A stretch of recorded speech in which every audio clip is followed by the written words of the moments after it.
সরকারি হসপিটালে নিয়োগ সংক্রান্ত দুটি নতুন নিয়োগ বিজ্ঞপ্তি বের হলো, যার মধ্যে প্রথম বিজ্ঞপ্তিটি বের হয়েছে মালদা মেডিকেল কলেজেতে নিয়োগের জন্য। পোস্টের ডিটেলসে যাওয়ার আগে আপনাদের উদ্দেশ্যে বলে রাখি যে ধরনের পোস্টে নিয়োগ সংক্রান্ত এই বিজ্ঞপ্তি দুটি, সেটির ক্ষেত্রে রাজ্যের যে কোনো জেলা থেকে আবেদন করা যাবে।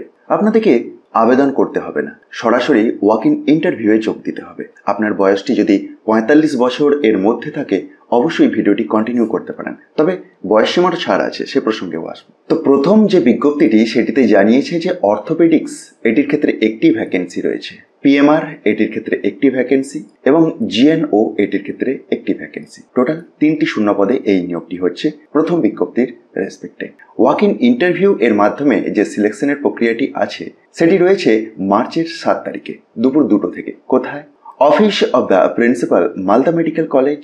আর ডকুমেন্ট ভেরিফিকেশনের টাইমিংটি দেখুন ১১টা থেকে ১২:৩০টার মধ্যে রয়েছে। এজ লিমিট ৪৫ বছর। Eligibility criteria MBBS with PG degree or diploma or DNB from recognised university লাগবে। তো এই ৩টি শূন্য পদে সিনিয়র রেসিডেন্ট নিয়োগ হচ্ছে। এটি দেখার পর আমরা চলে যাব আজকের ভিডিওর দ্বিতীয় বিজ্ঞপ্তিতে। এই বিজ্ঞপ্তিটিও বের হয়েছে মালদা মেডিকেল কলেজেতে নিয়োগের জন্যই, যেটির মাধ্যমে দুটি শূন্য পদের কথা জানিয়েছে। কোন ডিপার্টমেন্টে? General medicine, anaesthesiology, chest medicine. আর ওয়াক ইন ইন্টারভিউয়ের ডেট এবং টাইমিং সেই আগের মতোই রয়েছে।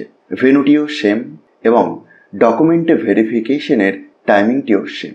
এজ লিমিট ৪৫ বছর ম্যাক্সিমাম এবং যোগ্যতা MBBS with PG degree or diploma or DNB from recognised university. এই ডিটেলসগুলি আপনি নিজে থেকেও একবার চেক করুন। সেটির জন্য ডেসক্রিপশন বক্সটি একবার দেখুন, সেখানেতে টপ নিউজ বাংলার অফিসিয়াল ওয়েবসাইটের লিঙ্ক পাবেন, যেখানে গিয়ে খুব সহজেই ডাউনলোড করে এই বিজ্ঞপ্তিগুলিকে দেখে নিতে পারবেন।